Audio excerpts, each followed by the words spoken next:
Teleaula Natal. Olá, meninos e meninas, eu sou Orlando Brandão, professor de língua portuguesa da Rede Municipal de Natal, e a partir de agora nos encontraremos aqui, para a gente dar prosseguimento às nossas aulas. E para que a gente tenha uma aula um pouco mais acessível, eu vou começar me descrevendo um pouco, e sempre que necessário eu vou descrever um pouco do que tem no slide, seja uma imagem, seja uma informação relevante para que vocês entendam o conteúdo desta aula. Eu sou moreno, pardo, tenho olhos castanhos, uso barba, e meu sinal de Libras é este aqui, tudo bem? Estamos gravando esta aula dentro de um estúdio da televisão e os slides que a gente vai apresentar aqui ao lado, que vocês podem ver, tem um fundo predominantemente branco com um texto na cor preta, tudo bem? E aí, para que vocês entendam melhor esse primeiro slide, a gente tem no início do texto, centralizado dentro do slide, o nome da disciplina, Língua Portuguesa, semana 1. Logo em seguida, a gente tem aula 3, termos essenciais da oração e, por último, professor Orlando Brandão. Dito isto, a gente vai começar com o próximo slide, apresentando a vocês o conteúdo da nossa aula. O título é O que você vai aprender nesta aula? E logo em seguida, o primeiro tópico é os termos essenciais da oração, sujeito e predicado. O segundo tópico, tipos de sujeito e tipos de predicado. E o terceiro, os termos essenciais da oração na notícia. A gente não vai ver, não necessariamente nesta ordem, tudo bem? Mas a gente vai ver de uma maneira um pouco mais espalhada dentro do texto.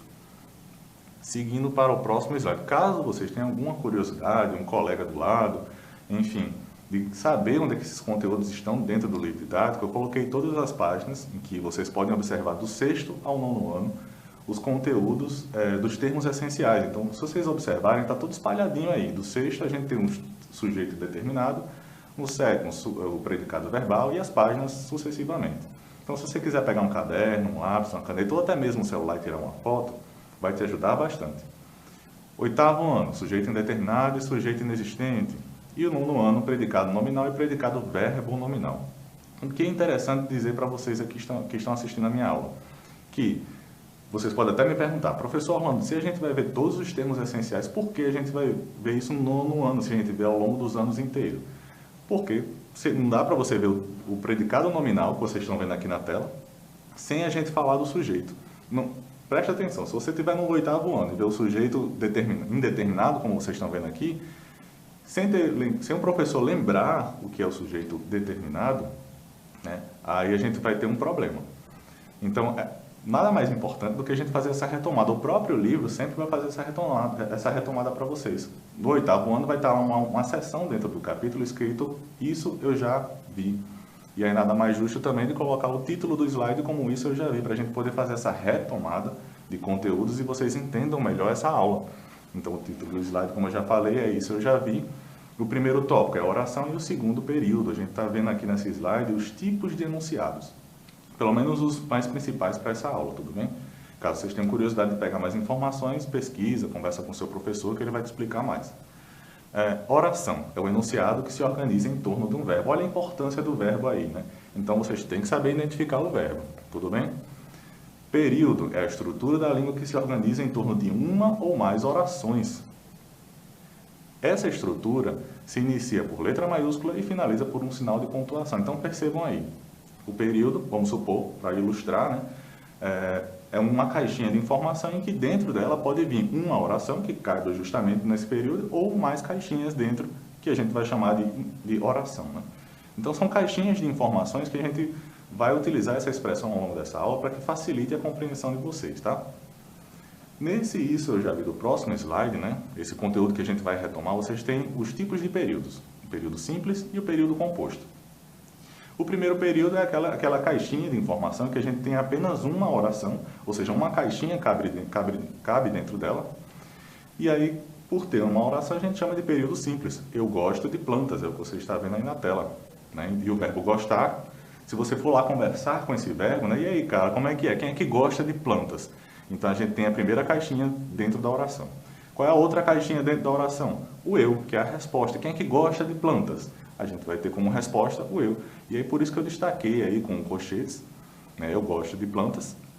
E aí a gente tem duas caixinhas aqui dentro desse período, No período composto, a gente já vai ter mais de uma caixinha dentro do período, se a gente conversar novamente com esse verbo, a gente vai ter: quem é que gosta de filme, né? A frase inteira, eu vou ler aqui para vocês, é: eu gosto de filme, perdão, eu gosto do filme que assisti. Então, se você conversar com esse verbo que já está destacado, gosto, quem é que gosta do filme? E aí, se você também conversar com o verbo seguinte, quem é que assistiu ao filme? A gente já tem duas caixinhas aí. Dentro dessas caixinhas contém um verbo. Preste atenção, essas caixinhas são importantes, tá? E aí a resposta dessas perguntas, né, dessa conversa com esses verbos, gostar e assistir, a gente vai ter como resposta a terceira caixinha, né? Eu não coloquei nessa ordem, né? A ordem que está aí é a ordem que vai facilitar para o aprendizado da nossa aula de hoje.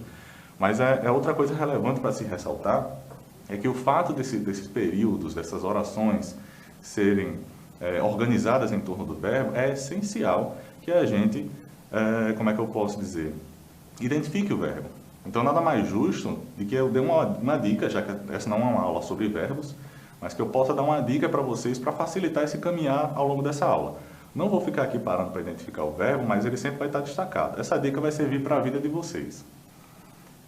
Dicas para identificar o verbo. A primeira dica e única, provavelmente, vai ser: conjugue essa palavra. Se você está vendo um período ou uma oração e você tem dúvida se ela é um verbo ou não, você conjuga essa palavra, como o verbo gostar que está na tela aqui de vocês. Opa, que está aqui na tela de vocês. E aí, olhamos para a palavra gosto, gostar. Quem é que gosta? Eu gosto, tu gostas, ele gosta, nós gostamos, vós gostais e eles gostam. Então, isso é que a gente chama de conjugar o verbo. Tá? Então, ficou na dúvida? Faça isso em eu, tu, ele, nós, vós e eles, que vai dar certo.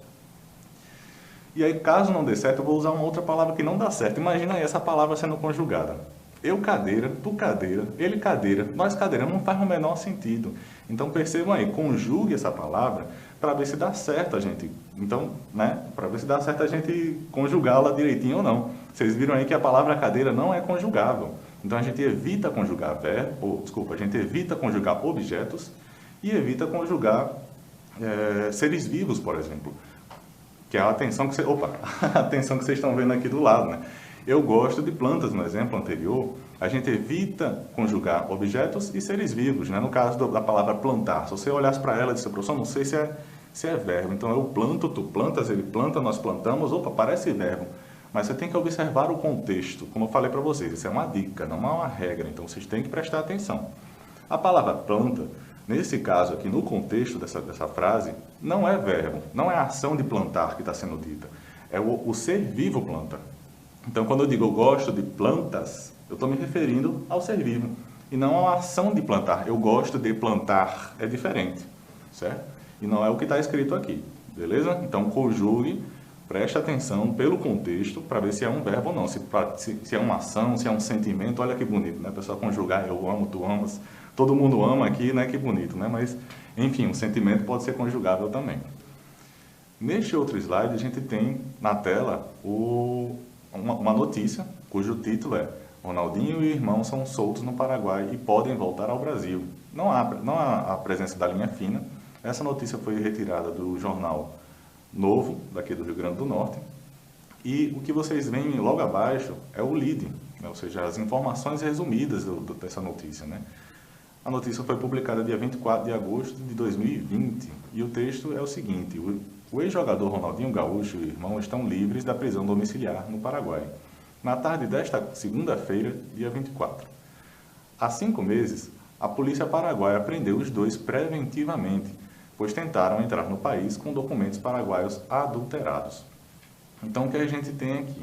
Essas informações que a gente leu aqui foi um resumão grande, né, da notícia, porque ela responde as 4 perguntinhas que a gente viu na aula anterior, que é o acontecimento, os envolvidos, o quando e o onde. O acontecimento, a prisão de 2 indivíduos. Os envolvidos, Ronaldinho Gaúcho, que é o ex-jogador, e o seu irmão. Quando? Dia 24 de agosto de 2020. E o onde, né, no Paraguai. Bem simples, né? A notícia é um gênero muito simples, mas vocês têm que ficar atentos a interpretar essa notícia com cuidado, principalmente para não cair em fake news, tá? Tudo bem? Nesse primeiro passo, a gente vai dar aqui com o verbo estão. Quem é que está livre? E aí vamos continuar para entender melhor quem é que está livre da prisão domiciliar. E aí a gente consegue fechar essa caixinha de informação aqui. O restante são outros termos da oração, certo? E aí quem é que está livre da prisão domiciliar? Quando a gente conversa com o verbo e ele tem como resposta o ex-jogador e o irmão, a gente vai ter essas 2 caixinhas de informação, né? que é o ex-jogador Ronaldinho Gaúcho, e a outra estão livres da prisão domiciliar. Se a gente vai conversar com outro verbo e pergunta há 5 meses, quem há 5 meses? Ixi, esse negócio está meio estranho aí, né? Sim, justamente porque a gente só tem uma caixinha de informação aqui, daqui a pouco a gente vai ver o porquê. Lembre-se que a gente vai aprofundando aos poucos, dando mais detalhes. O próximo verbo, que é prendeu. Quem é que prendeu? Você vai conversar com o verbo e pergunta a ele, quem é que prendeu os dois preventivamente, né? E a gente vai ter como resposta a polícia paraguaia. Então a gente tem definido aqui as duas caixinhas de informação. Quem é que prendeu? Percebam sempre que existe uma caixinha de informação que contém o verbo e a outra que não contém o verbo. No outro verbo, a gente, já tem uma informação a mais aqui, né, professor? Porque não era um verbo. Sim, a gente tem o que a gente chama de locução verbal. A locução verbal, ela tem uma estrutura específica. Então, essa estrutura que vocês estão vendo aí, tentaram entrar, é o que a gente chama de locução verbal, porque é composta de verbo auxiliar mais verbo principal. O auxiliar é o tentaram e o entrar é o principal. Certo, até aí tudo bem, né? Se você tiver alguma dúvida, pesquise mais um pouquinho na internet, converse com seu professor, porque o verbo principal ele tem uma característica de ser a forma nominal desse verbo. Certo? Mas tem mais outros detalhes, pratique em casa para você entender. Então, o que você precisa saber para hoje? Que quando a gente vê uma locução verbal, a locução verbal a gente considera na análise sintática como sendo um verbo só. Então, vamos ver o enunciado aí, né, esse trechinho. Quem que tentou entrar no país com documentos paraguaios adulterados? A gente vai ter como resposta o eles, né? Só que esse eles não está escrito aí. Mas a gente consegue inferir que foi o ex-jogador, né, que está aqui em cima para vocês observarem, né, o ex-jogador e o seu irmão. Então a gente consegue perceber pelo contexto que eles é o outro bloquinho de informação. Tentaram entrar no país com documentos adulterados no Paraguai, é a segunda informação, e a outra está subentendida, está oculta. Essa caixinha sem o verbo está oculta aí dentro. Vamos seguindo para o próximo slide. Vamos nomear essas caixinhas agora, né? Que uma a gente chama de sujeito e a outra a gente chama de predicado. Aquela caixinha que eu falei para vocês que contém o verbo é o que a gente chama de predicado. E a outra que não contém o verbo é o que a gente chama de sujeito, né? Na que contém o predicado, aquela que a gente conversa com o verbo, a gente vai perguntar, né? E aí a gente tem como resposta o referente, né? O sujeito é o referente, nada mais do que isso, né? E o predicado é o termo que vai se referir, aquela que a gente vai ter a conversa, né? Carlos estuda muito, é o exemplo que a gente tem aqui, bem simples, né? Aí você vai conversar com o verbo, quem é que estuda muito, que é a caixinha do predicado, e a gente tem como resposta o sujeito, Carlos. Tudo bem até aí, né? Muito simples, eu acredito. Aí vamos seguindo para os tipos de sujeito, vamos dando cada vez um passo a mais para o entendimento de vocês. No livro de vocês, a gente percebe que ele separa o sujeito como determinado, né? E aí ele vai chamar um de explícito e o outro de oculto, implícito ou desinencial. São 3 nomezinhos para dizer a mesma coisa. Oculto, implícito e desinencial, certo? E aí a gente tem mais outros 2 casos, né, de sujeitos, um caso de sujeito, né? Um que a gente chama de indeterminado e o outro a gente diz que não existe. Por isso que eu disse que só tem um caso, porque em um ele existe, né? Só que ele é indeterminado, e no outro caso ele não existe. Nesse próximo slide a gente tem alguns exemplos de sujeito explícito, né? Um dos tipos de sujeitos determinados, né? Que a gente, né? Um exemplo bem simples é João e Marcos saíram de casa. Quando você vai conversar com esse verbo, e aí, cara, quem é que saiu de casa? A gente vai ter como resposta o referente, né? Aquele que a gente está falando, ou aqueles, né? João e Marcos no caso. Então a gente define esses 2 bloquinhos de informações que a gente chama de sujeito e de predicado. Num outro exemplo, todos saíram de casa. Eu usei o mesmo verbo para ver se facilita, porque às vezes o aluno fica na dúvida, está determinado, não está, mas está determinado. Todos saíram de casa. Então, temos 2 bloquinhos de informação. Conversa com o verbo novamente. Quem saiu de casa? Todos. Simples assim. No outro caso, né? No outro caso não. Continuando. É um errozinho. Dando continuidade aos exemplos, a gente tem aqui na tela o que a gente viu naquele texto, que são sujeitos determinados, ou seja, são sujeitos explícitos, né? Que é quando a gente conversou com o verbo e perguntou a ele, e aí, cara, quem é que está livre da prisão domiciliar? A gente teve como resposta, né, o ex-jogador e o seu irmão. Então, são sujeitos explícitos. No caso de quem é que prendeu os 2 preventivamente, a gente teve como resposta a caixinha sem o verbo, que é a polícia paraguaia. Essa caixinha sem o verbo a gente chama de sujeito, e sujeito explícito, né? Seguindo para um outro caso aqui, que é o sujeito oculto, né? Ou implícito, ou desinencial. Nesse primeiro exemplo, você vai conversar lá com o verbo. E aí, cara, quem é que comprou os livros, os 2 livros? Aí você vai ter como uma resposta algo que não está escrito, ou seja, que não está explícito, né? Ele vai estar oculto. Quem é que comprou os 2 livros? Eu comprei os 2 livros. Então, esse eu está implícito aí dentro. O eu é o sujeito oculto e comprei os 2 livros é o predicado, aquela caixinha que contém o verbo. Correu até a cantina. Menina adora cantinas, né? Então, quando você vê a cantina, a gente já corre logo para ela, né? Quem é que correu até a cantina? A gente não pode dizer que foi ele que correu até a cantina. Então, esse ele está oculto aí. Após identificar o verbo, identificar a caixinha do predicado, a gente percebe que esse ele está aí dentro desse enunciado. No outro exemplo, estudamos muito para a prova. Quem é que estudou muito para a prova? Nós estudamos muito para a prova, então a gente tem esse sujeito também novamente oculto aí. Seguindo para o exemplo dentro do texto, né? De exemplo de sujeito oculto. Tentaram entrar no país com documentos paraguaios adulterados, né? Quem é que tentou entrar? A gente não falou que era eles, esse eles era uma caixinha que estava oculta? Pois é o tipo de sujeito que a gente chama de oculto, né? Implícito, desinencial, por isso que eu disse que ia voltar para que vocês entendessem melhor isso aí. E aí seguindo para um outro tipo de sujeito, que é o indeterminado. Agora preste atenção para não confundir com o anterior. O conceito, verbo na terceira pessoa do plural, sem referência a qualquer termo que, anterior ou seguinte, sirva de sujeito. Vamos ao exemplo. Roubaram o carro do vizinho. Eita, eu não sei quem roubou. Se você souber, me diga que eu chamo a polícia para prender você também. Então, prestem atenção. Quando a gente fala roubaram o carro do vizinho, você pode até dizer, professor, é eles que roubaram o carro, né? Não dá para dizer? Não, infeliz. Não foram eles, não. Porque quando a gente viu naquele caso anterior, eles tentaram fugir, tentaram entrar, no Paraguai, a gente consegue perceber que esse eles retoma Ronaldinho Gaúcho e o seu irmão. Mas nesse caso, geralmente, quando a gente não sabe quem é o sujeito praticante da ação, os indivíduos, o nome desse indivíduo propriamente, a gente considera que ele é um sujeito indeterminado. Por isso que eu disse, se você souber quem é, me diga que eu vou denunciar. No próximo slide, a gente tem um tipo de sujeito, na verdade não é um tipo, né? Quando ele não ocorre, quando ele não aparece dentro da oração. E a gente tem como uma primeira característica, verbos que indicam fenômenos atmosféricos ou cósmicos, como chover, anoitecer, nevar, né? Fazer estar frio ou calor. Então esse é um primeiro conceito.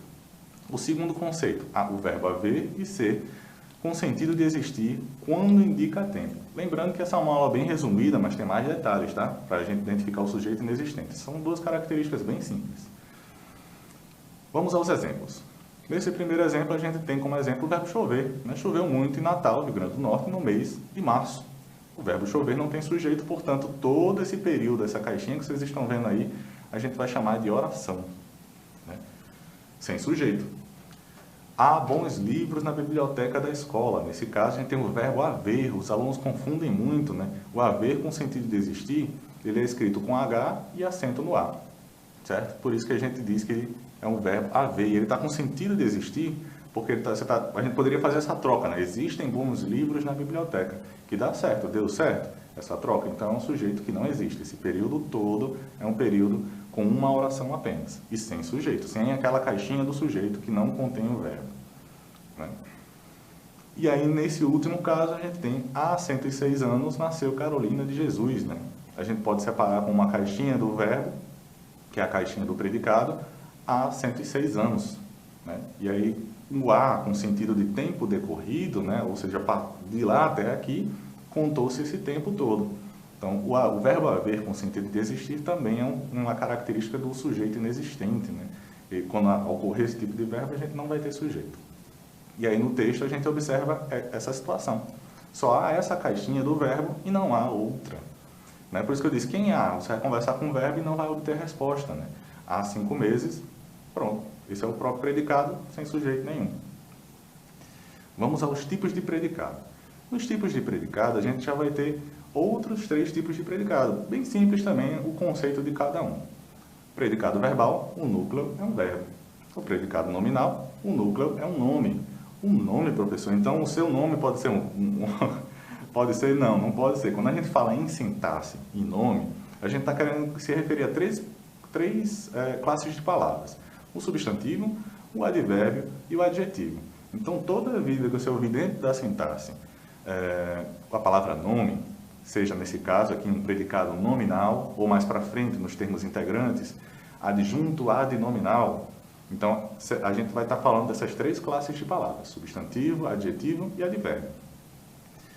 Seguindo para o último tipo de predicado, que é a junção dos dois, né? É o predicado verbo-nominal, que aí a gente vai ter como os dois núcleos, ou seja, as duas partes principais, o verbo e um nome, que são essas três classes de palavra que eu falei para vocês. E aí vamos ao primeiro exemplo, a conceituação e ao exemplo, né? Quando é um predicado verbal, ou seja, o verbo vai ser um núcleo, esse verbo vai indicar uma ação, um sentimento, por exemplo, né? E a gente vai chamar esse verbo de verbo significativo. Primeiro exemplo, os criminosos renderam os clientes. Olha aí, o verbo renderam, se você for conversar com ele naquela história toda, e aí, cara, quem foi que rendeu os clientes? Aí a gente vai obter outra resposta, que é a caixinha do sujeito. Mas não é bem isso que eu quis trazer para vocês. Eu quero que vocês prestem atenção que esse verbo tem mais importância por ser um verbo de ação. Por isso que a gente chama ele de núcleo do predicado. Vamos a um exemplo dentro do texto. E aí eu sublinhei todo o predicado. A polícia paraguaia é o sujeito, como a gente já viu. Mas o restante é o predicado. O verbo prender não é o significativo, não indica uma ação. Portanto, a gente tem um predicado verbal. No outro caso, tentaram entrar. Olha aí a ação de tentar entrar. Não é uma ação? Portanto, também é um verbo significativo e a gente chama esse predicado de predicado verbal. O sujeito, como a gente viu, o sujeito implícito ou oculto também pode ser chamado. No outro tipo de caso, que é o predicado nominal, a gente tem a seguinte característica. Quando o verbo indicar um estado e ou uma característica, né, o verbo vai ser chamado de verbo de ligação e esse núcleo vai ser um nome. Né? Então, a primeira característica é, observem se ele é um verbo de ligação. Geralmente, a gente dá uma listinha de verbos de ligação, mas essa listinha eu vou dar daqui a pouco, mas cuidado com ela, tá? Porque podem ter algumas bananas para você escorregar no meio da história aí, tá? Mas eu não vou falar sobre isso não nessa aula. Exemplo, João é bonito. Aí você diz, quem é que é bonito? João. Então, temos duas caixinhas de informação. É bonito é o predicado, que contém o verbo ser, que é o verbo e o João é o sujeito. Mas não é isso que eu quero mostrar para vocês. Eu estou mostrando que esse é o verbo de ligação, pois indica um estado ou uma característica, né? Vai que ele de repente ficou feio, né? Então pode ser um estado, de repente ele se tornou feio, né? Ele ficou bonito, ficou o contrário também, né? Enfim. Então a gente tem esse verbo como sendo de ligação porque traz esse sentido para a gente, de estado ou de característica. Então por isso que a gente chama apenas de ligação, que ele está ligando uma informação à outra. Ele deixou de ser tão importante. E as informações principais são bonito e João, certo? E João é um adjetivo, tá? Só para dar mais informações, mas enfim, vamos seguindo para o verbo nominal, mais um outro exemplo. Neste outro exemplo, a gente tem um exemplo do texto que a gente leu, né? Que é a notícia que a gente leu sobre o Ronaldinho. O ex-jogador Ronaldinho Gaúcho e o irmão estão livres da prisão domiciliar. Não é um estado em que ele se encontra, o verbo estão? Pois é. Então, quando a gente separa essa caixinha de informação chamada predicado, a gente vai chamar ela de predicado nominal, porque o verbo é um verbo de ligação. Tudo bem até aí? Vamos seguindo. Se quiser, pergunta aos professores de vocês mais detalhes, mas eu acho que como primeiro passo, assim, para a gente entender, já é o suficiente. É uma aula bem resumida sobre essas informações dos termos essenciais. E aí vamos à listinha de verbos que eu dei para vocês, né? Esse quadro que vocês podem ver aqui ao meu lado foi feito pelo professor Paulo Martins, que é um professor do IF, se eu não me engano, de Pau dos Ferros, ou enfim, era de Pau dos Ferros, mas ele é do IFRN, e ele fez uma listinhazinha, está disponível inclusive na internet, se você colocar Paulo Martins, termos essenciais, você vai encontrar uma série de outras explicações e outros quadros como esse. E aí vamos ao exemplo que ele trouxe para a gente, né? Essa coluna do meio que vocês estão vendo aí, está, estou, ou ficou, continua e parece, é a listinha de verbos que eu falei para vocês. O verbo ser, o verbo estar, o verbo ficar, continuar e parecer. Esses são o que a gente chama de verbos de ligação. Então, quando a gente lê a cidade é calma, a gente está se referindo a um verbo estar, que é o verbo ser, né? Que indica um estado permanente. A cidade está calma, é um sentido transitório. A cidade ficou calma, uma mudança de estado. A cidade continua calma, uma continuidade de estado. E a cidade parece calma, aparência de estado. Então, quando a gente vê essas duas colunas vermelhas, né, a cidade e calma, porque ele está querendo mostrar para a gente que são as duas informações principais, calma e a cidade. Ou seja, o núcleo aqui nessa história não é mais o verbo, porque o verbo que eu acabei de falar para vocês, o ser, estar, parecer, ficar, continuar, essa listinha, ela indica estado ou característica, né? Um estado transitório, características, enfim. E aí, se você decorar, vai te ajudar, mas vá com calma, tá? Depois você vai vendo os detalhes, as exceções. Nesse outro slide, a gente tem o que a gente chama de verbo nominal, que são os predicados que têm como dois núcleos, tanto um como o outro. Nesse caso aqui, né, enfim, o conceito eu já falei para vocês agora, a gente tem um exemplo de predicado verbo nominal. O menino chegou ao colégio machucado, e eu já destaquei tanto o predicado como os seus núcleos, né? Eu destaquei o verbo em amarelo e o machucado, que é o adjetivo, que é um nome, e que também é significativo não, também é importante, né? Ele é um núcleo aqui dessa história. Então, nesse caso, a gente tem duas partes importantes, porque não basta dizer que o menino chegou, mas ele está querendo dizer a maneira como ele chegou, e chegou ao colégio como? Machucado. E aí a gente tem dois núcleos, duas partes importantes. Temos um outro exemplo, só para fechar um pouquinho com essa aula, que é os proprietários consideraram a proposta razoável. Temos mais uma vez um adjetivo aí, né? E o verbo consideraram. Quando você conversa lá com esse verbo, consideraram, quem considerou a proposta razoável? A gente tem como resposta a caixinha, que é o proprietário. Mas não é bem isso que eu quero falar para vocês, né? O que eu quero que vocês foquem é na importância, no sentido. Não basta só identificar, vocês têm que ler para entender o contexto. E para perceber o quanto eles são importantes ou não para entender a oração. Quem é que considerou? Se você parasse a frase aí, os proprietários consideraram. Ok, mas não faz muito sentido, né? Então você tem que terminar toda a leitura para entender que a proposta era razoável, né? Consideraram a proposta razoável. Essas duas informações são importantes para a gente entender essa oração. Portanto, a gente chama de predicado verbo nominal. E aí um resuminho bem simples dos conceitos que a gente viu nessa aula, né? O sujeito e o predicado. O sujeito determinado, a gente tem o sujeito oculto, implícito, o sujeito indeterminado, e quando ele é inexistente, né? Temos uma exceção aí. E o sujeito predicado, que é o predicado verbal, o predicado nominal e o verbo nominal. Tudo bem? Eu espero que tenha ficado claro essa aula resumida aí desses termos essenciais da oração. Qualquer dúvida, converse com seu professor, pesquise na internet, nunca deixe de buscar mais informações, não caia em fake news principalmente, né? Mas voltando aqui, nunca deixe de buscar mais informações não só sobre a notícia, mas também sobre os termos essenciais, porque essa aula é um resumo, então tem mais detalhezinhos sobre o que é um sujeito inexistente, sobre o que é um predicado verbo nominal, e pratique, porque essa aula não é buscar informações difíceis para você entender, é buscar informações que fossem fáceis para que vocês pudessem lembrar o que é um sujeito, o que é um predicado, e a gente pudesse avançar nos conteúdos. No mais, muito obrigado pela atenção e até a próxima aula. Teleaula Natal.